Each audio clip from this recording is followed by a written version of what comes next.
Hello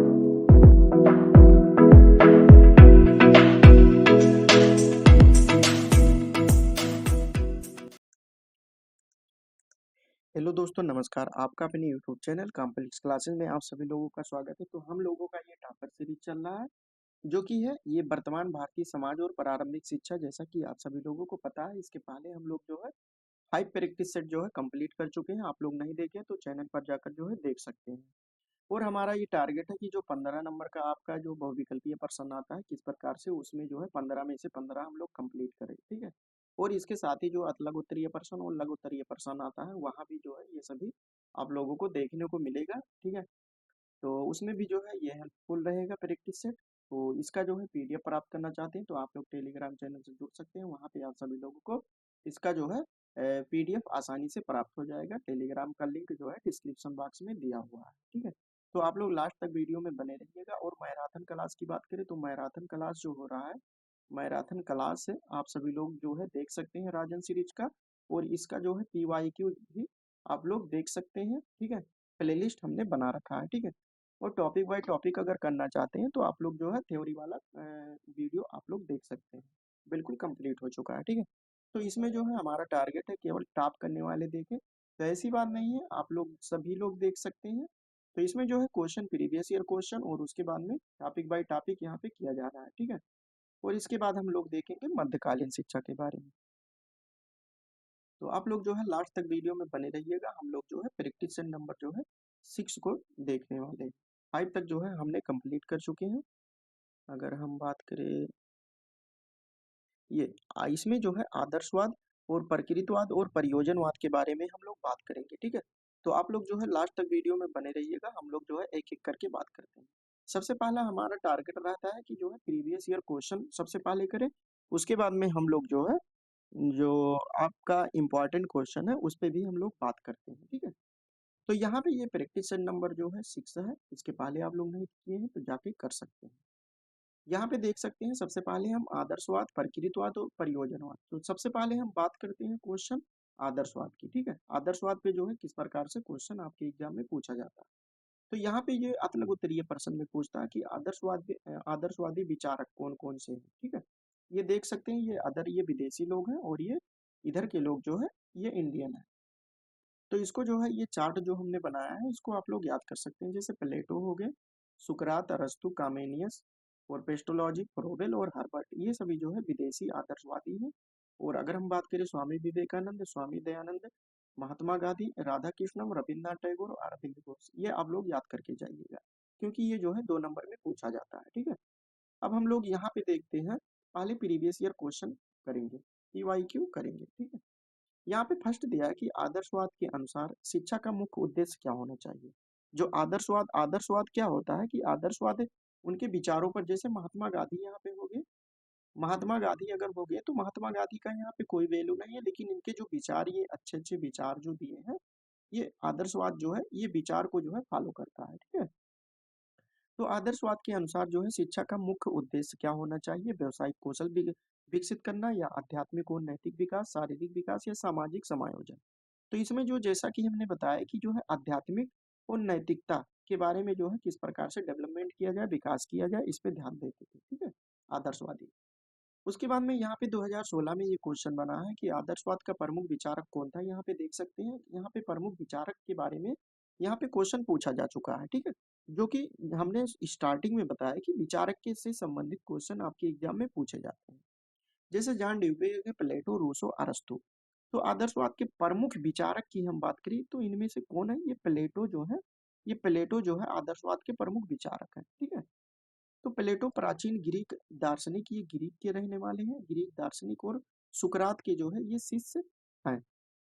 वह अरस्तु के जो गुरु थे, अरस्तु के जो है ये गुरु भी रहे हैं। इनकी कृतियां के बारे में ये पूछा जाता है कि गणराज्य द रिपब्लिक करके पूछता है, ये आपके पीवाईक्यू में जो है ये क्वेश्चन पूछा जाता है। और संपोजियन और फेडो, फेडो से अभी तक नहीं पूछा गया, लेकिन ये आपके एग्जाम में पीवाईक्यू में जो है पूछा गया है, तो इसको आप लोग याद कर लीजिएगा।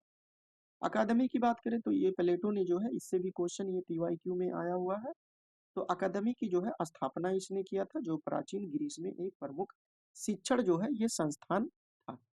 उसके बाद में सेकंड क्वेश्चन की हम बात करते हैं। यहाँ पे दिया है कि आदर्शवाद में शिक्षक की क्या भूमिका होती है? मार्गदर्शक या आदर्श प्रयोग करता या समस्या समाधान करता या सामाजिक परिवर्तन करता?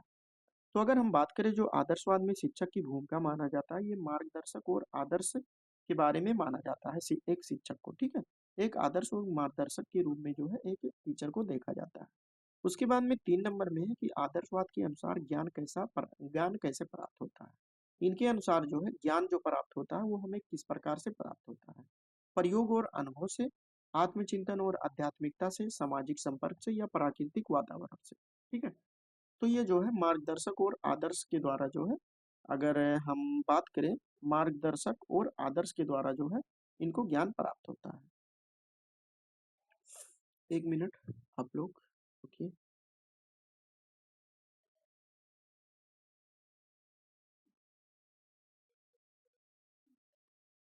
हाँ, तो इसका जो है जैसे यहाँ पे दिया है कि आदर्शवाद के अनुसार जो है ज्ञान कैसे प्राप्त होता है, तो इसका जो राइट आंसर होगा ये आत्मचिंतन और आध्यात्मिकता से जो है इनको ज्ञान प्राप्त होता है।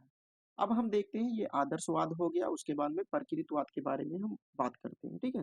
प्रकृतिवाद से जितना भी क्वेश्चन पूछा गया है और इस पे इम्पोर्टेंट क्वेश्चन की बात करेंगे। तो प्रकृतिवाद के अनुसार जो है शिक्षा का मुख्य उद्देश्य क्या होना चाहिए आपके लघु उत्तरीय प्रश्न में, लघु उत्तरीय प्रश्न में, यानी इससे जो प्रकृतिवाद, आदर्शवाद और प्रयोजनवाद है, यहाँ से जो है केवल उद्देश्य के बारे में पूछा जाता है कि इसके मुख्य उद्देश्य क्या होने चाहिए। बच्चों की प्राकृतिक प्रवृत्ति को विकसित करना या नैतिक मूल्यों का विकास करना, सामाजिक अनुकूलन या आध्यात्मिक विकास। तो इसका जो राइट आंसर आपका होगा, ये बच्चों की प्राकृतिक प्रवृत्तियों को जो है विकसित करना, जो बच्चे के अंदर जो स्वाभाविक प्रवृत्तियां होती हैं उसको किस प्रकार से विकसित किया जाए, ये प्रकृतिवाद की जो है शिक्षा का मुख्य उद्देश्य होता है। उसके बाद में 6 नंबर में दिया है कि प्रकृतिवाद का प्रमुख विचारक कौन था। यहाँ पे देख सकते हैं विचारक के बारे में पूछा गया है, ठीक है। तो अगर हम बात करें प्लेटो या जॉन ड्यूवी, रूसो, अरस्तु, तो जो रूसो है ये प्रकृतिवाद के जो है प्रमुख विचारक के रूप में माने जाते हैं।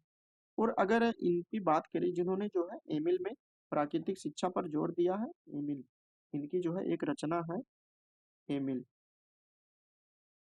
ये जो है आपके पीवाईक्यू में पूछा गया है। तो यहाँ पे जो एक्स्ट्रा पॉइंट हम ऐड करते हैं उसको आप लोग याद करते चलिए। 7 नंबर में दिया है कि प्रकृतिवाद में शिक्षक की क्या भूमिका होती है। जैसे आदर्शवाद में शिक्षक की क्या भूमिका थी, वैसे प्रकृतिवाद में शिक्षक की क्या भूमिका होती है, ठीक है। निर्देशक के या पर्यवेक्षक, मार्गदर्शक या आदर्श। तो पर्यवेक्षक के रूप में जो है आदर्शवाद शिक्षा की जो है भूमिका होती है। उसके बाद में 8 नंबर में दिया है कि प्रकृतिवाद के अनुसार शिक्षा कहाँ दी जानी चाहिए, कक्षा में देनी चाहिए या प्राकृतिक वातावरण में, पुस्तकालय में, प्रयोगशाला में, ठीक है। तो अगर हम इसकी राइट आंसर की बात करें, जैसा कि यहाँ पे है कि प्रकृतिवाद के अनुसार शिक्षा कहाँ दी जानी चाहिए, तो प्रकृतिवाद के अनुसार जो है प्राकृतिक वातावरण में जो है बच्चों को शिक्षा दी जानी चाहिए। अब हम बात करते हैं यहाँ पे परियोजनवाद के बारे में, ठीक है। अगर हम ये बात करें कि आदर्श जो है जो माना जाता है प्रकृतिवाद में, इसमें प्राकृतिक वातावरण में जो है शिक्षा बच्चों को दी जानी चाहिए, आदर्श माना जाता है, ठीक है, यानी ठीक अनुकूल माना जाता है। परियोजनवाद क्या होता है? परियोजनवाद के अनुसार जो है शिक्षा का मुख्य उद्देश्य क्या होता है कि व्यवहारिक जीवन के लिए तैयार करना, नैतिक मूल्यों का विकास करना या आध्यात्मिक विकास करना या सामाजिक विकास करना। तो इसका जो होता है ये व्यवहारिक जीवन के लिए जो है तैयार करना। परियोजनवाद मतलब जो प्रयोग पर जो है आधारित होता है। जैसे आपका साइंस का कोई एक्सपेरिमेंट हो गया तो वो प्रयोग के आधार पे आधारित होता है, ठीक है। उसके बाद में यहाँ पे 10 नंबर में दिया है कि परियोजनवाद का प्रमुख विचारक कौन है। परियोजनवाद का प्रमुख विचारक कौन है, तो विचारक से भी क्वेश्चन पूछा जाता है, जैसा कि हमने बताया। तो प्लेटो, जॉन ड्यूवी या रूसो या अरस्तु। तो परियोजनवाद के विचारक की अगर हम बात करें तो जॉन ड्यूवी जो है ये परियोजनवाद के मुख्य विचारक है, ठीक है, जिन्होंने जो है शिक्षा द्वारा जीवन का जो है सिद्धांत दिया था। शिक्षा द्वारा जीवन, ये शिक्षा सिद्धांत दिए थे, किसने, जॉन ड्यूवी ने।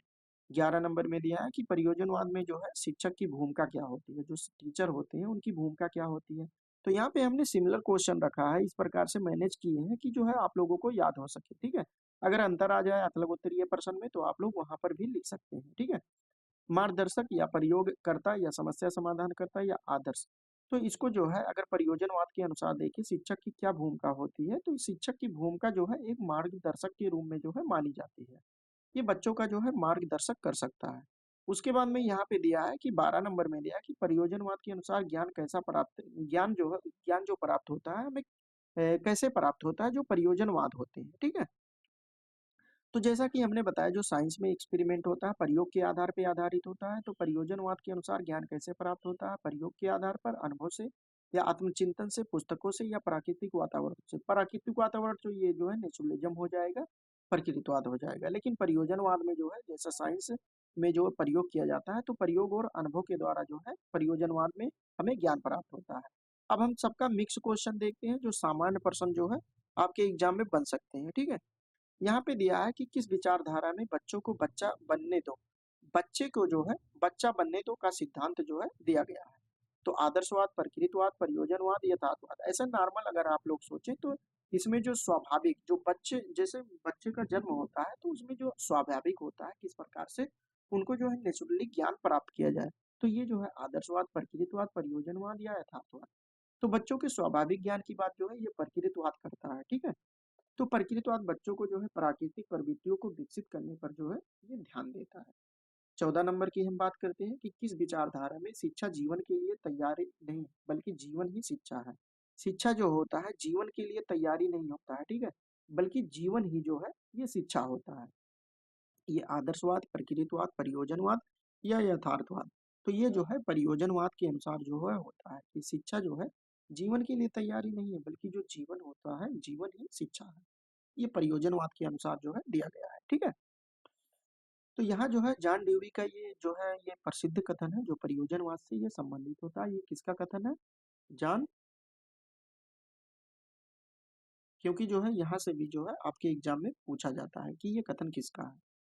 उसके बाद में किस विचारधारा में जो है शिक्षक एक मार्गदर्शक का कार्य करता है, ठीक है। ये जो मार्गदर्शक का कार्य होता है किसमें करा जाता है? आदर्शवाद, प्रकृतिवाद, प्रयोजनवाद या सभी। तो इसमें जो है मार्गदर्शक की कार्य की अगर बात करें तो सभी में जो है शिक्षक एक मार्गदर्शक कार्य करता है, आदर्शवाद, प्रकृतिवाद और प्रयोजनवाद में, ठीक है। तीनों विचारधाराओं में जो है शिक्षक को मार्गदर्शक के रूप में जो है देखा जाता है, लेकिन भूमिका जो है इनकी अलग अलग होती है, जैसा कि हमने पहले देखा। उसके बाद में 16 नंबर में दिया है कि किस विचारधारा में विद्यालय एक लघु समाज है। किस विचारधारा में जो है विद्यालय एक लघु समाज होता है? आदर्शवाद, प्रकृतिवाद या प्रयोजनवाद या यथार्थवाद। तो ये प्रयोजनवाद में जो है एक विद्यालय को जो है एक लघु समाज के रूप में जाना जाता है। 17 नंबर में दिया है कि किस विचारधारा में शिक्षा का उद्देश्य आत्मज्ञान है। किस विचारधारा में जो है शिक्षा का उद्देश्य आत्मज्ञान है? आत्मज्ञान मतलब विचार से संबंधित है, ठीक है। जैसे महात्मा गांधी हो गए, महात्मा गांधी के विचार को जो है इसमें महत्वपूर्ण स्थान दिया जाता है, तो उसी प्रकार से ये किसमें, ये आदर्शवाद हो गए। आदर्शवादी महात्मा गांधी जो है होते हैं, जो कि इंडियन है, ठीक है। तो आदर्शवाद यहाँ पे आपका सही हो जाएगा। उसके बाद में 18 नंबर में है कि किस विचारधारा में शिक्षा का उद्देश्य व्यक्ति का सर्वांगीण विकास करना है। जो कौन मतलब कौन सी विचारधारा है कि शिक्षा का उद्देश्य जो है व्यक्ति का सर्वांगीण विकास करना होता है? आदर्शवाद, प्रकृतिवाद, प्रयोजनवाद, सभी। तो इसमें कोई एक पार्टिकुलर जो है जो विकास होता है, शारीरिक विकास, मानसिक विकास, सब संवेगात्मक विकास, ये सभी जो विकास होते हैं इसमें सर्वांगीण विकास आ जाता है। तो सर्वांगीण विकास लगभग जो है ये आदर्शवाद, प्रकृतिवाद, प्रयोजनवाद यानी सभी इसमें जो है ध्यान देते हैं, ठीक है। सर्वांगीण विकास पे एक बच्चों का जो है किस प्रकार से सर्वांगीण विकास किया जाए।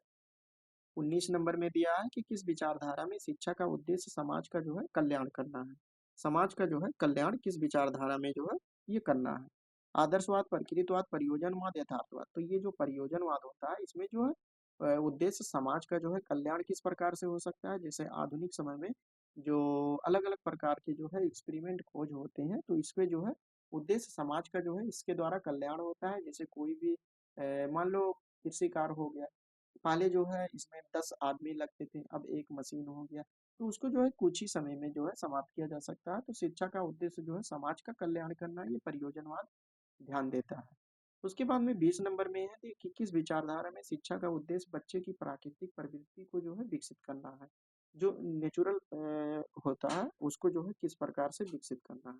तो जैसे यहाँ पे स्टेटमेंट में जो दिया है कि शिक्षा का उद्देश्य जो है बच्चे की जो प्राकृतिक प्रवृत्तियां होती हैं, ठीक है, उसको जो है विकसित करना। आदर्शवाद, प्रकृतिवाद, प्रयोजनवाद, यथार्थवाद। तो यहाँ पे देख सकते हैं कि वर्ड जो है प्रकृतिवाद है, तो प्रकृतिवाद यहाँ पे सही हो जाएगा। उसके बाद में यहाँ पे इस प्रकार से हमारा ये प्रकृतिवाद, आदर्शवाद और प्रयोजनवाद जो है बिल्कुल समाप्त होता है।